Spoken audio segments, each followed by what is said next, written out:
How to see your Netflix password while logged in. Hey everyone, welcome back to the channel.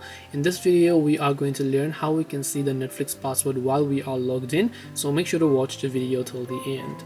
Now if you are logged into Netflix over here, right, but then you don't know the password, maybe you want to log into some other device and that's why you're trying to find the password. Well, first of all, let me tell you that unfortunately you can't see the password of Netflix while you are logged in. Not only for Netflix, this is also applicable to any of the other social media platforms you might have. So come to the My Netflix option here, then tap the three lines option from the top right.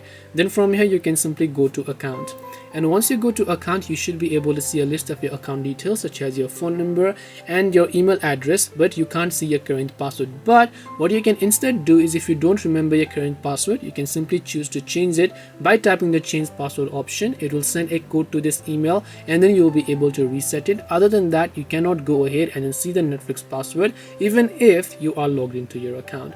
So hope this video helped you. If you have got any questions, then feel free to leave them down below. Thank you for watching till the end of this tutorial and see you soon in the next video.